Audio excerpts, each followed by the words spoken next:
Hello, everyone. Welcome back to WYTV7 Christian Broadcast. You are in the gap with your host, Keith Smith. And I'm glad to have you guys today, and we're going to dive right in to our segment because I got a lot of information, and I want to try to get it all in the time frame. If you know me by now, you know I love to tell stories. Today, I'm going to tell another story because I got 1,000 stories I could tell in just about any situation. But this is not going to be a story about a talking dog or one that can race. This is actually a true story. It actually happened to me. And it's one that my dad and we shared together. When I was in high school, I would come home after school before practices and stuff, and I would watch TV a little bit. And my dad would still be working. He was an investigator with the sheriff's department. So a lot of times he wouldn't get home till late at night. Well, when I would come home from school, I would eat and watch some TV. But one of the things that my dad and I enjoyed doing together at night was he loved to watch Jeopardy. That was like his favorite game show to watch. And when he would come home after he would get his dinner and all, he would sit in the living room and watch Jeopardy. So by that time my day was over, I would come in and sit with him. So we would watch Jeopardy together. And then, one night, I started answering all the questions. And as soon as he was asking them, I was answering. I mean, it didn't matter what it was. Albert Einstein, E equals MC squared, Paris, France, it didn't matter. Geometry, whatever it was. And those are pretty hard questions. So I remember my dad kind of looking over there at me and saying, son, if you can answer all these things, you ought to be bringing home a little better grades than what you're doing. They're not bad, but you could be doing a whole lot better. Well, night after night, consistently after that, I started answering those questions to a fashion that it started amazing my dad. So he had started going back to work at the sheriff's office telling people, man, my son is a genius. He can answer all this stuff on Jeopardy. He can answer them even before some of the champions on there answer the questions. It's amazing at what he can do. Well, what my dad did not know was this. When I came home from school at 4 o'clock while he was still out working on cases, that same Jeopardy show that played that night would air earlier around 4 or 4:30. I couldn't remember the time. But I would actually get to watch most of it before I'd have to go to practice. So what I would do is watch it and memorize the answers to sit with my dad later on and start blurting them out, because I have a pretty good memory. I can recall things. So I said, when I came home, that's all I did. When they started, it would just start triggering the answers in my mind, and I could answer most of them. So I continued doing that day after day for a while. And then one day I came home from school. And when I walked in, I walked right past my dad's car. He wasn't feeling well that day, and he came home a little early. So it still didn't dawn on me, or I didn't pay much attention to it. When I walked into the living room, and the first thing I seen was my dad sitting on the sofa watching Jeopardy. And I'll never forget this. That same way he turned his head and cocked his eye at me when it amazed him about all those answers, that he figured out that I was watching it beforehand and then giving the answers later on. I remember him looking at me and said, boy, you think you slick, don't you? He said, here I am telling everybody you're a genius, how smart you are. And come to find out you're a regular old dummy. Well, I'll tell you that story to tell you this, and it's something that's also in the Bible. It's in the Bible in Luke 8, chapter 8, verse 17. It starts talking about there is nothing hidden that will not be disclosed, or there's nothing concealed that won't be brought back out into the open. There's another term we use that everyone could probably be familiar with. Whatever you do in the darkness will eventually come to light. Well, just like with my situation with Jeopardy, yes, I got away with it day after day after day, but eventually it caught up with me. Well, there's something else we're going to talk about today that follows along those same lines, but it runs into a different area. And it's something, I don't care who you are, where you're from, I don't care what you've done with your life, or what kind of grades you make, or anything, your geographical location. Everyone will be faced with this. You may not be faced with it today, you may not be faced with it tomorrow, next year, but eventually everyone is going to be faced with this. It's adversity. You cannot escape adversity. The same way I was getting away with fooling my dad, eventually it caught up to me. Well, adversity is the same way. You may not experience it for a great portion of your life, but sooner or later, you will experience adversity. And the question is, how will you respond in this adversity? Now, let's understand, some adversity we go through is by our own voluntary self.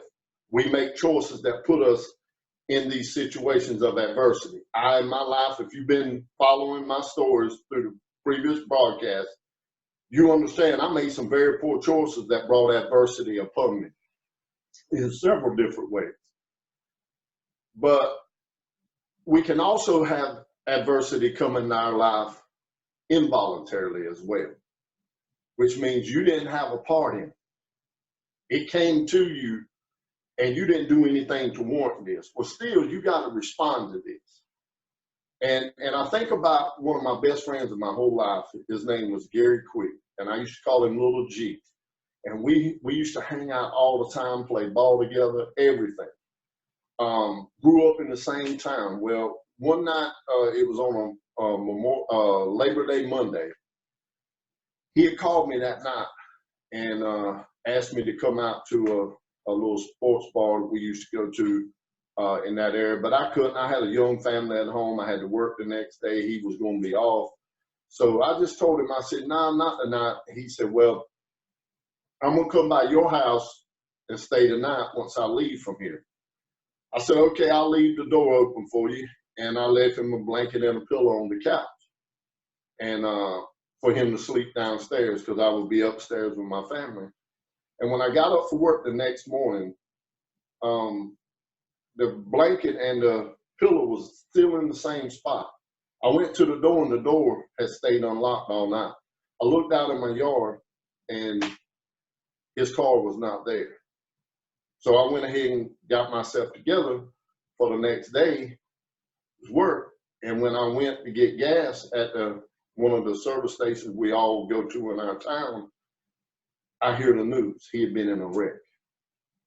And he was in one of the major hospitals in our area, and it wasn't good. So I immediately went to the hospital, and I found out that they said that he was alive, but the wreck had actually broken his neck and some vertebrae, and he was going to be paralyzed from the neck down. And he was having surgery at the time. So when they brought him out of surgery and recovering later that afternoon, we all got to go in and see him. And I'll never forget, he still looked like the same person, but he was facing some adversity that he had never faced in his life. Now, yes, he made those choices, and some of his adversity was involuntary, but some of it was by choice. So he got a mixture of both. And for little Gary, the biggest thing I remember about his whole situation until he passed away some years later, he faced this adversity and he never complained. That was the biggest thing that stood out to me. He never complained. I watched him pray and give his life to God, even though I wasn't a follower of Christ at the time. I knew about him, but I watched him give his life to Christ, and he never wavered from that point. He never complained about his situation. He never complained about being in that wheelchair for the rest of his life, even after that. I remember right before his death one time, he told me, he said, "Keith, if I got to serve God from this wheelchair, I'll continue doing it." And he didn't just have the right attitude and the right passion for facing his adversity. He even went on to start telling his testimony at places and speaking out against drinking and driving. And he would put out these gospel tracts. He had his own little ministry from it. So one thing that I learned from him is how he faced his adversity was one thing that really helped me whenever I started going through adversity years later. I remember how little Gary faced it. So I tried to face my situation the same way he did. And there are several different ways we can face these adversities. And the first thing, and there's so many points we can bring out. I'm only going to bring out a couple, but a couple that I think are major contributors to helping recover from adversity and help anyone in these situations. The first thing was, like little Gary, he would accept it. He said, it's here, I'm in it, I don't care how it got here, I got to face it. Well, the same thing with me when I was faced with my adversity of incarceration. I had to quit worrying about what I did to put me in that situation and figure out how am I going to face it from here on. And little Gary was a great example to me how to start doing those things. So I would start thinking about how he faced things on a daily basis, and I started facing it. One was my choice of attitude. His choice of attitude was a good attitude in a bad situation. And even with that, you know, even being in prison, you know, I had to start facing what I could control at that time during the adversity and having a good attitude in a very bad situation. And that's kind of hard to do sometimes. And I put out a video one time on my personal page. It was about the area of influence versus your area of concern. And what that means is if you hold your arms out and make a complete circle, that imaginary circle, that's the dividing line between the area of influence and the area of concern. Anything inside that circle that you can touch physically or step to, you can influence that mentally, physically, spiritually, in so many different ways. But anything beyond that circle is your area of concern. Well, it means you're concerned about it, but you can't let your area of concern influence or change your area of influence inside of what you can. So I had to learn inside of those walls, I had to just be concerned with what I could control and not live beyond that. And that was a big help to me, and I learned that through Gary's adversity. He taught me that, not by word, but by deed, by how he faced it. And that helped me. And then this morning, I'm on Facebook, and I got a Facebook friend. His name is Brian Mance. And I want to tell you a little bit about Brian because he is very inspiring to me.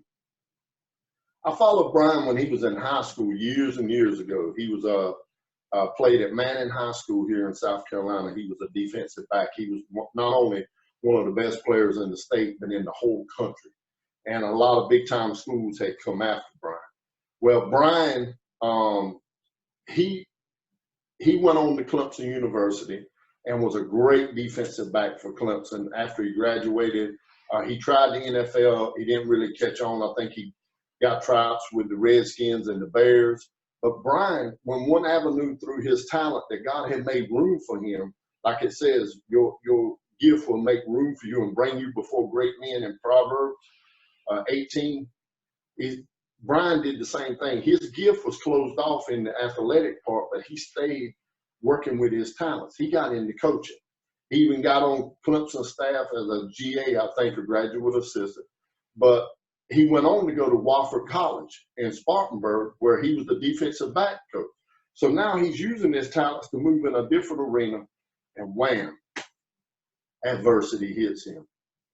Brian was about 6'1", about 200 pounds, maybe 210, 220. Physical specimen of a man. And he was attacked with a disease. And I'm going to try to say the disease the best I can. It's a long word. And anything past refrigerator, I have trouble with sometimes. So it's neurosarcoidosis, I think it is. But what it is an autoimmune disease that will attack the mobility of your arms and legs. Now, Brian did nothing in this to warrant this adversity to come in his life. And it wasn't by his choice, and it wasn't voluntary. There was nothing he could do about it, but he was faced with it anyway. And Brian, he puts out videos on Facebook that are so inspiring, and I watch them all. They're very quick hitters. He's also on YouTube, but it's called #Brian's Journey. And if you get a chance, look these up, man. This kid he's very inspiring in this situation he's in. But Brian puts out little things that kind of help people through this adversity. And the title of his videos has adversity in it, you know. So when I start thinking about how we should face adversity, I think about little Gary, but I also think about Brian Mance, because he's putting out a really good blueprint for how to face some of these things. And remember, mine was by choice. Brian's is involuntary. You know, I also think about Job when I think about Brian, you know, because the Bible says in the book of Job that he did nothing to warrant these things, that this adversity that was coming into his life. I mean, it said that he was a faithful and upright and just man before God. And he didn't do anything wrong to be placed in this adversity. But if you know Job's situation, he lost everything from his family, his kids, to all of his wealth, to everything, and did nothing. Even when other people were telling him, surely there was something you did, he did nothing. So we don't have a choice of, if adversity strikes, we have to sit and wait and say, when is it going to strike? Because sooner or later, it's going to strike everyone. Well, the thing that I have come to respect about Brian is he's putting these videos out and he's journaling his journey. That's the hashtag Brian's journey. But the thing that I'm getting from Brian more than anything is not his journey with this disease. It's about his attitude in the midst of this adversity. So when I look at Brian's videos, I don't see him documenting or do a documentary about this rare disease. I see Brian documenting his victory in this situation. That's what's so inspiring to me. Brian is documenting already his victory. One thing that he said today is something I had to live in the midst of my adversity, and it was this. He said when he first started his recovery and working with the therapist, that he had to, you know, it was a big goal to try to regain mobility, and it just seemed insurmountable to be faced with something this huge when you can't move anything. But what he did was, instead of just saying, you know, what am I going to do? I can't move anything. He took his complete focus and he started putting it on one hand. And he started working with this one hand, constantly forgetting everything else and putting his focus on that. And he said once he started regaining mobility in that hand, he moved to the other hand. Now he's moving his arms up. And you can see this in his journey. And that was so weird, because when I was in the midst of my incarceration, I read something that helped me along those same lines. It was where a man was telling his life story, and this was the simple phrase that he made. He said, life is easier when you break it down into its simplest form. That means focusing on one thing at a time. Well, for me, the only thing I could focus on is they're going to have several counts in prison. Every day, they're going to know where you're at. My count time was every 2 hours. So my life was spent focusing on what I could do in this 2-hour span to be productive and to help move me past my adversity. And then after that count time, I would only focus on what I can control in this next 2 hours. And just like Brian was illustrating, and this guy in this book that I read, Monty Lewis was his name, they were right. It makes things simpler for us to digest. So these huge goals like Brian was talking about, they look doable when you break them down into doing one task at a time and then moving forward that way. Then when you look back over these small achievements and small goals that we've conquered in this adversity, it looks like some huge feat, where in actuality we did them in such small increments that we were able to overcome these things and amass a big goal with it. Well, I thank Brian for doing that, and I look forward to seeing some more of his videos, because it inspires me as well. And these things can be translated into several different things in life. And I can't think about how Brian is facing his situation or how I had to face mine, or little Gary, or so many other people out there that has overcome adversity, who has took that adversity, put it in their back pocket and said, I can't do anything about it, but what I'm going to do is start living through this adversity. Well, I can't move on without thinking about Paul. Now, I want to recap what I just said about, first, you got to accept that it's here and there's nothing you can do about it. Your choice of attitude in that, and learning to break things down into smaller goals so you can achieve it in this adversity. Well, Paul encompassed all of that. Paul, and I love the story of Paul in the Bible. You know, he was the greatest missionary of all time. And he wrote so many books of the New Testament. I mean, it's amazing how many books he wrote in the New Testament. But I can remember in Acts, and it's Acts 16, where Paul and Silas are in prison. And when it says that they were cast into prison for preaching the gospel, what they believed. Now, they were just doing what they believed in doing with all their heart. And they were cast into prison. They were beaten. It said that some of the people had even turned on them. And they didn't just put them in the prison. It said they put them in the inner prison and put their feet in the stocks. Well, it's bad enough just being in prison. Take my word for it. But in this prison, it was kind of a circular prison. And the inner prison was in the middle. And it was completely dark. And they was inside of this with all kind of cells around them. They couldn't see anyone. They could hear people. And their feet were in the stocks. And they couldn't move. They were sore from being beat on. They had open wounds and open sores on them from these beatings. Now, they were facing some of the worst adversity of their life. But how did they face it? They put their focus on what they could control. Even being in that inner prison, in that small part of a very bad place, not being able to see, not being able to move. The Bible says they responded by singing hymns of praise so the other prisoners could hear them. They were saying, our situation's bad, it's here. But I'm more concerned when I can't help my own life right now, is helping the other lives around me.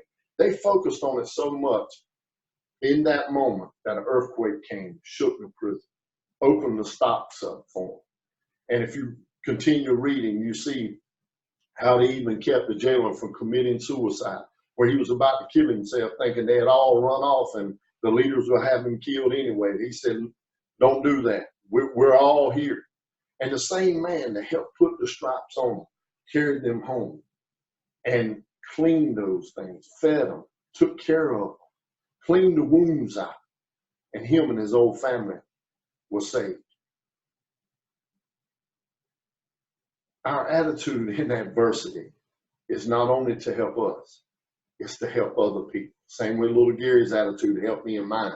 The same way that I'm looking at Brian chronicling his adversity is helping not only me and others in different adverse situations.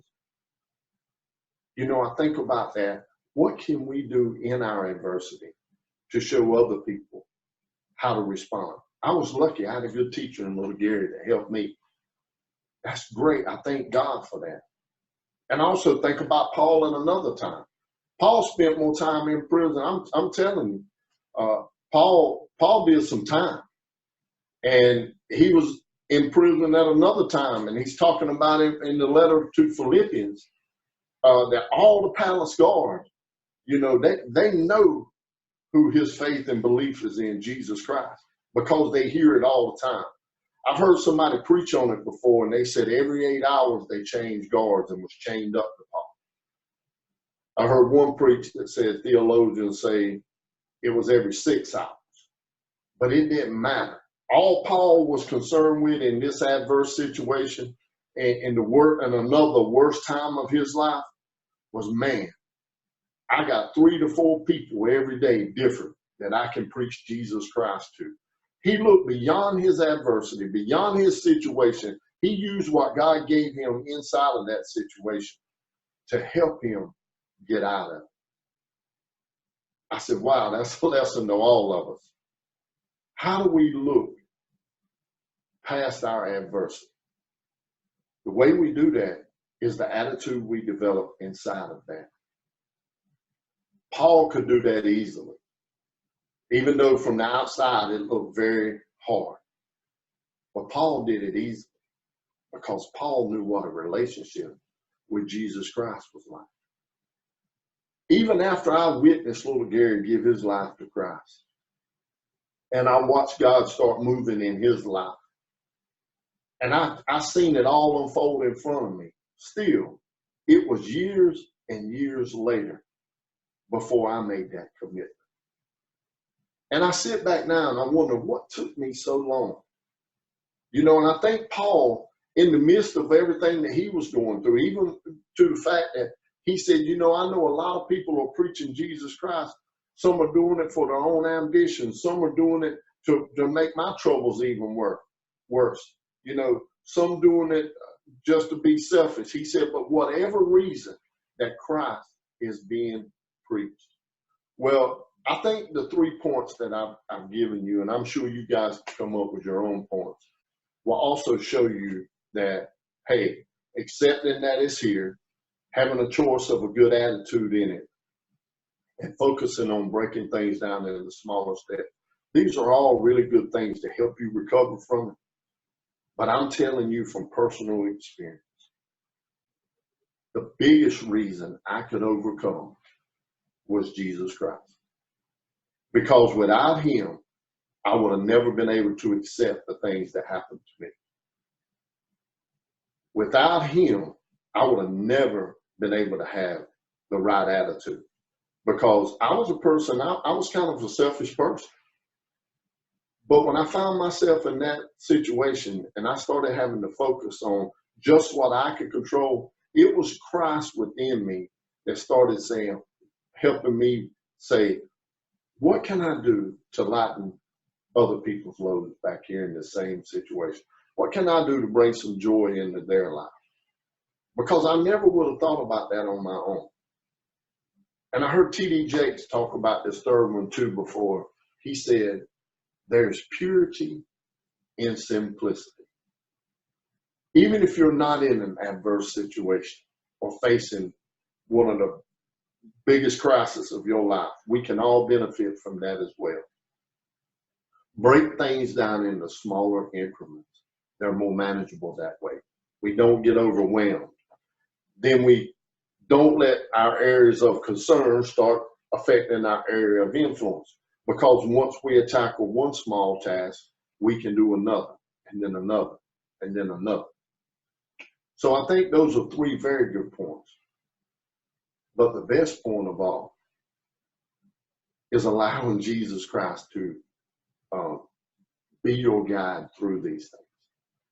When you accept him into your life, and trust me, it took me to be in the worst adversity of my life before I said, just like last broadcast, I talked about it, I tap out, Lord. You got me in a submission hold now. I'm listening. I understand you have a work for me to do. Let's do it. Before I could get that attitude, I had to be in the worst situation of my life. Well, even with that, being in the worst situation of my life, I had to come to a breaking point to say, I need a relationship with Jesus Christ. And it may not take it for you, to be in the worst situation of your life. I remember speaking one time and a lady said, well, I know a lot of people that go to prison and they find Jesus, but when they get out, all of them don't follow. And that is true. It's a choice. But my response to her was, a lot of people call it jailhouse religion or prison religion when that happens. But my response to her was this: I've never known anyone to go to Jesus Christ because everything was going right in their life. Usually, it's going to have to be something really wrong. And today, even if there's nothing wrong in your life, and I just might not be where I need to be with Christ, you can still make that same commitment. And even if you're facing one of the toughest crises of your life, you really need to make that commitment today. 1 John 1:9, I say it every broadcast. If we confess our sins to Christ, he is quick and just to forgive us of our sins and cleanse us from all unrighteousness. And if you have not done that, and you would like to do that, please say that prayer. Say, Lord, I'm a sinner. Come into my life. Lead me, guide me. Help me through these things. Just talk to him like you talk to a regular friend, because he said he is our friend. And ask him to come in and take control of your life, forgive your sins, cleanse you from all unrighteousness, accept what you've done wrong, and know that it's time to change. And start following him and see your life take off. That'll be the best point of change in any adverse situation you can ever make. And I hope today I was a help to you guys in sharing some of my life and Brian's life and little Gary's life with you. I hope that it helped someone out there. And if it did, please contact us at WYTV7 or at our website, inthegapmotivational.com. All my contact information is there. You can reach us there as well. I'd love to hear from you. And if you would like to book me to come speak somewhere, please contact us. Let us know. We can get it worked out. But also, too, something else that'll help a lot will be if you'll go to WYTV7, if you'll go to that, it's WYTV7.org, and they have a page and they have a donate button. If you could help by donating to WYTV7, they can continue to bring messages like on my broadcast or all the other broadcasters who's doing a great job to you guys to help people that may be facing these adverse situations. We need your help just as bad as there are people out there that need our help, but our messages are slow. So I'm going to ask you to help as well. Guys, this has been a pleasure. I can't wait the next episode. I enjoyed coming on here every week, and I'm looking forward to bringing you something great next time. But until then, we will be standing in the gap for you. Please go stand in the gap for someone else who can't stand for themselves. I'll see you next time. Goodbye.